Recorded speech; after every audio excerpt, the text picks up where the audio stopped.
Sir ఆంధ్రప్రదేశ్‌లో వైఎస్ఆర్‌సీపీని అంటే జగన్మోహన్ రెడ్డి గారి పార్టీని లేకుండా చేద్దామని చాలామంది మాట్లాడుతున్నారు సార్. అంటే జగన్మోహన్ రెడ్డి గారు ఇప్పుడు అంటే 175 నుంచి 11కి పడ్డానికి కారణం ఆంధ్రప్రదేశ్‌లో ఇంకా వైఎస్ఆర్‌సీపీ అన్నది వినిపించదంటున్నారండి. ఇది ఎంతవరకు నిజం సార్?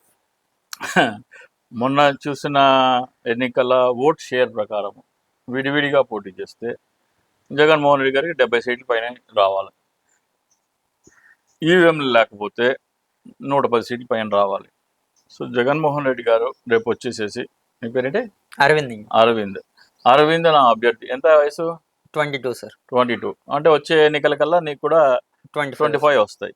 అరవింద్ నా అభ్యర్థి అని జగన్మోహన్ రెడ్డి నిలబడితే నీకు ఓట్లేస్తారు జనం. జగన్మోహన్ రెడ్డి ఇచ్చిన పథకాలు కానీ, ఆయన పరిపాలన కానీ, ఆయన సంక్షేమ పథకాలు కానీ, ఆయన అమలు చేసిన హామీలు కానీ చూసి ఓటేస్తారు కానీ అభ్యర్థి ఎవరా అని చూసి ఓటేయరు. సో వచ్చే ఎన్నికల్లో డెఫినెట్గా వైసీపీ అధికారంలోకి వస్తుంది. బ్యాలెట్ పేపర్లో పెడితే ఈ రోజున కూడా గత ఎన్నికల్లో కూడా వైసీపీని అధికారంలోకి వచ్చేది. అంటే బ్యాలెట్ పేపర్స్‌కి ఈవీఎంకి డిఫరెంట్ ఏంటి సార్ అసలే? అంటే గతంలో కూడా పెట్టారు కదా ఈవీఎంస్. నువ్వు ఈవీఎంలో ఓటు వేసావనుకో, సార్. ఆ ఓటు ఎవరికి పడుతుందని నీకు కనపడదు. అవునండి. నీకు కనపడేది అంటే ఒక స్లిప్. అవునండి. ఆ స్లిప్పులు లెక్క పెట్టట్లేదు. అంటే నువ్వు ఎవరికి ఓటు వేసావో నీ కళ్ళకి కనపడేదాన్ని లెక్క పెట్టట్లేదు. నీ కళ్ళకి కనపడిన దాన్ని లెక్క పెడతావు అంటున్నారు. అవును సార్. అదే బ్యాలెట్ పేపర్ అనుకో, నువ్వు ఎవరి మీద ముద్ర వేస్తే అదే నీ చేతులతో వేస్తున్నావు. అది దాన్ని మార్చడానికి లేదు. కానీ ఇక్కడ ఏదైతే నువ్వు మార్చడానికి లేదో దాన్ని లెక్క పెట్టని అంటున్నావు. సార్. అంటే నీకు ఓటు వేయగానే ఒక పేపర్ స్లిప్ వస్తుంది. అవునండి. అది నీ కళ్ళకి కనపడింది. అవునండి. ఇంకోటి ఏంటి, నీ అకౌంట్లో మిషన్లోకి వెళ్తుంది. ఆ మిషన్లోకి వెళ్ళింది నీకు కనపడదు.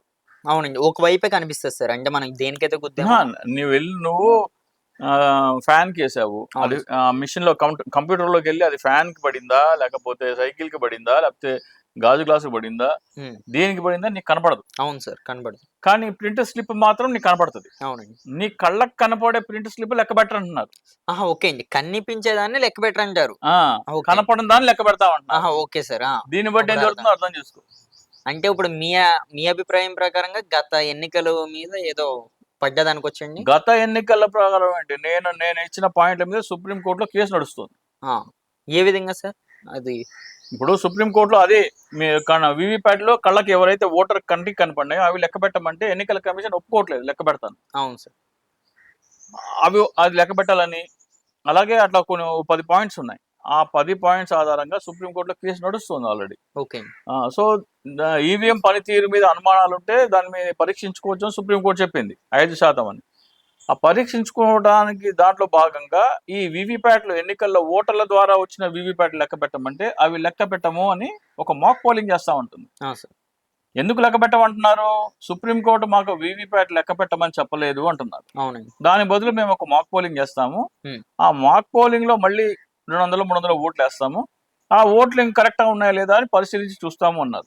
ఎలా పరిశీలించి చూస్తారంటే ఆ మాక్ పోలింగ్ లో ఈవీఎం లో ఎన్ని వచ్చినాయో, ఆ స్లిప్స్ ఎన్ని వచ్చినాయో అవి లెక్క పెట్టి పోస్తామంటున్నారు. మాక్ పోలింగ్ లో వచ్చిన స్లిప్స్ లెక్క పెట్టడానికి నీకు అభ్యంతరం లేనప్పుడు అసలు ఎన్నికల్లో వచ్చిన స్లిప్స్ లెక్క పెట్టడానికి ఏంటి మాయరోగం? అంటే అవి ఎక్కువ ఉన్నాయి కదా సార్. ఏమి ఎక్కువ ఉన్నాయి అంటే అసలు ఎన్నికలండి. అంటే మొత్తం ఆంధ్రప్రదేశ్ 5 కోట్ల మంది జనాలు కూడా లెక్క పెట్టారు కదా. అవును. దాంట్లో అనుమానం ఉన్నప్పుడు అనుమానం నివృత్తి చేసుకోవడానికి నువ్వు స్లిప్స్ లెక్క పెట్టి ఈవీఎంతో పోలుస్తా అంటున్నావు.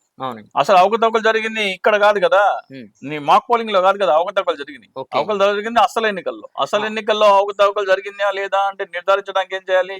అసలు ఎన్నికల్లో వచ్చిన వీవీప్యాట్ లెక్క పెట్టాలి. నేను అసలు ఎన్నికల్లో వచ్చిన వీవీప్యాట్ లెక్క పెట్టను, తూతు మంత్రంగా నిర్మించిన ఒక మాక్ పోలింగ్ లో వచ్చిన వీవీప్యాట్ లెక్క పెడతా అంటున్నారు. అది కూడా మాక్ పోలింగ్ ఎట్లా చేస్తా అంటున్నారు? ఎన్నికల్లో పోటీ చేసిన అభ్యర్థులు ఉంటారు కదా, ఆ అభ్యర్థుల పేర్లు, వాళ్ళ పార్టీ పేరు, వాళ్ళ ఎన్నికల గుర్తుతో మాక్ పోలింగ్ చేయరంట. కుక్క, పిల్లి, నక్క, ఎలుక వీటితో చేస్తారు, జంతువుల పేర్లతో. ఏదో డమ్మీ సింబల్స్ అన్నారు. ఏమన్నా అవ్వచ్చు, ఆల్ఫా బీటా గామా అవ్వచ్చు, ఏదైనా అవ్వచ్చు. సో ఎన్నికలలో నువ్వు ఒక పార్టీకి అంటే ఒకవేళ ఫ్యాన్ కి వేసిన ఓటు తీసుకెళ్లి సైకిల్కో, ఫ్యాన్ కి వేసిన ఓటు తీసుకెళ్లి కమలానికో, గాజు గ్లాస్కో ఏమని ఆ మిషన్ కి నువ్వు కమాండ్ ప్రోగ్రామ్ ఇచ్చింటే మాక్ పోలింగ్ లో ఉండనే ఉండవు. ఓకే సార్, ఇప్పుడు అర్థమైంది. మాక్ పోలింగ్ లో ఏ గుర్తుల మీద అయితే నువ్వు ఎన్నికలు జరిగినాయో ఆ గుర్తుల మీద మాక్ పోలింగ్ జరగదు. Okay sir. వేరే గుర్తుల మీద జరుగుద్ది. అవునండి. అంటే ఒకవేళ నువ్వు ప్రోగ్రామింగ్ లో ఈ ఓటు ఈ పార్టీకి వెళ్ళాలని రాసి ఉంటే హ్మ్. అది మాక్ పోలింగ్ లో పట్టుకోవడానికి అవకాశం లేదు. Okay sir. దీన్ని బట్టి ఏమర్థం అవుతుంది నీకు? మీరన్నదే నిజమండి. ఇట్లాంటివి చాలా ఉన్నాయి. ఓకే. ఇప్పుడు ఒక అభ్యర్థి ఉన్నారు. మొత్తం నియోజకవర్గంలో 200, 250 పోలింగ్ స్టేషన్లు ఉంటాయి. మొత్తం అన్ని పోలింగ్ స్టేషన్లో పోటీ చేయడానికి, నియోజకవర్గం పోటీ చేయడానికి 10,000 డిపాజిట్ కట్టాలి. కానీ వెరిఫికేషన్ ఉంటది కదా! హ్మ్. ఆ వెరిఫికేషన్ ఒక్క పోలింగ్ స్టేషన్‌కి 48,200 కట్టమంటున్నారు. హ్మ్. మొత్తం పోటీ చేయడానికేమో 10,000. ఒక్క పోలింగ్ స్టేషన్ వెరిఫికేషన్‌కి 47,200. సుప్రీం కోర్ట్ ఏం చెప్పిందంటే, మొన్న నేను ఇచ్చిన పాయింట్స్‌లో ఇంకో మెయిన్ పాయింట్ ఏంటంటే, ఈవీఎం వెరిఫికేషన్ కోసం ఎవరైనా దరఖాస్తు చేసుకుంటే, ఆ హ్మ్. వెరిఫికేషన్ అయ్యే వరకు డేటా డిలీట్ చేయకూడదు అని చెప్పింది. అవునండి. ఎప్పుడు చెప్పింది? మొన్న ఫిబ్రవరి 22వ తారీఖు నాడు చెప్పింది. ఆంధ్రప్రదేశ్‌లో ఎన్నికల ఫలితాలు జూన్ 4న వస్తే 10 రోజుల లోపల డేటా డిలీట్ చేయాలి అని ఎన్నికల అధికారి ప్రకటించారు. ఇచ్చారు. మీరు అవకతవకలు జరిగాయా లేదా అని అప్లై చేసుకోవడానికి ఎన్ని రోజులు టైం ఉంది? ఎలక్షన్ పిటిషన్ వేయడానికి 45 రోజులు టైం ఉంది. హ్మ్. 45 రోజుల వరకు వేచి చూసి ఎవరైనా సరే ఎన్నికల పిటిషన్ వేసుకున్నారా లేదా చూసుకుని ఎక్కడెక్కడైతే ఎన్నికల పిటిషన్లు వచ్చినాయో అక్కడ డేటా డిలీట్ చేయకుండా మిగతా డేటా డిలీట్ చేయాలని చట్టం చెబుతుంది. అవునండి. కానీ నీకు 45 రోజుల దాకా వెయిట్ చేయకుండా నువ్వు 10 రోజుల్లోనే డిలీట్ చేయమన్నావు. హ్మ్. ఏం దీన్ని అర్థమవుతుంది? బట్టి మీరు ఏదైతే అన్నారో సరే ఇప్పుడు మళ్ళీ ఇవే ఎన్నికలొస్తే మరి జగన్మోహన్ రెడ్డి గారి పరిస్థితి ఇంకో విషయం చెప్తా. చెప్పండి సార్.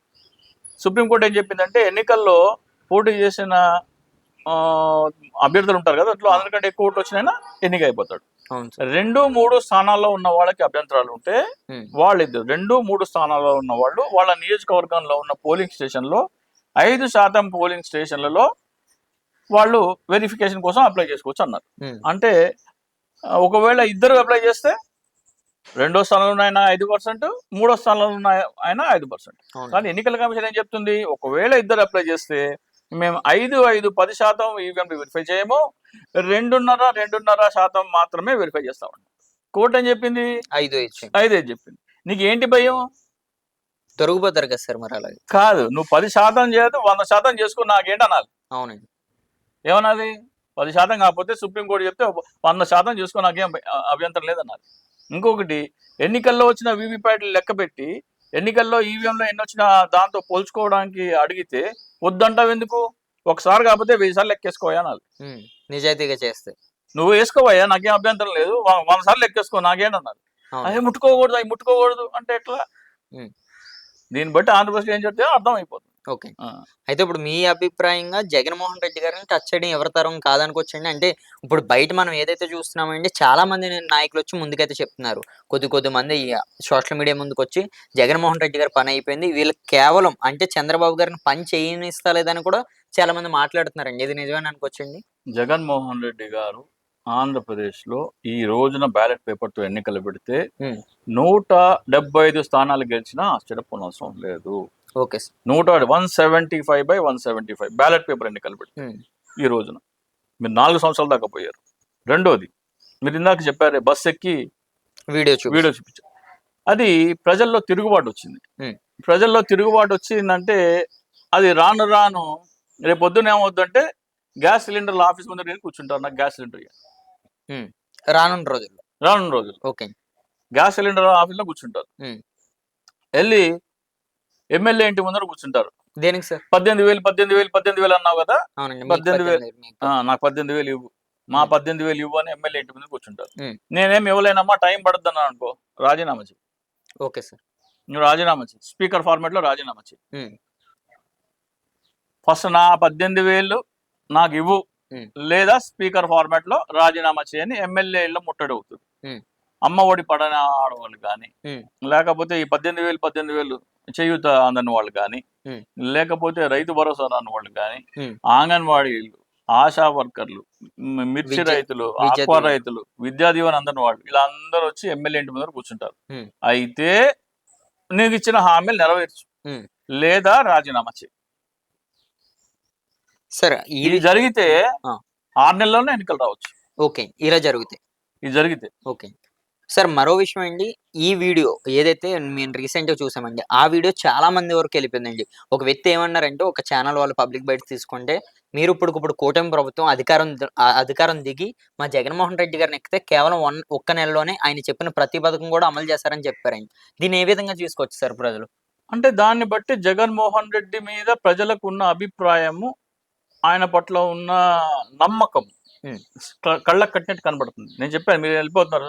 ఉదయ్ భాను వెళ్ళిపోయాడు, బాల్యాన్ వెళ్ళిపోయాడు, మళ్ళీ ఆవంతి శ్రీనివాస్ వెళ్ళిపోయాడు అని చెప్తున్నారు కదా! హ్మ్.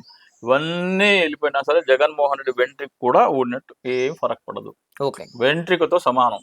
జే జనాలు జగన్మోహన్ రెడ్డి చిత్తశుద్ధిని చూసి, ఆయన అమలు చేసిన సంక్షేమ పథకాలు చూసి, ఆయన నిజాయితీని చూసి ఓట్లేస్తారే తప్ప అభ్యర్థిని చూసి కాదు.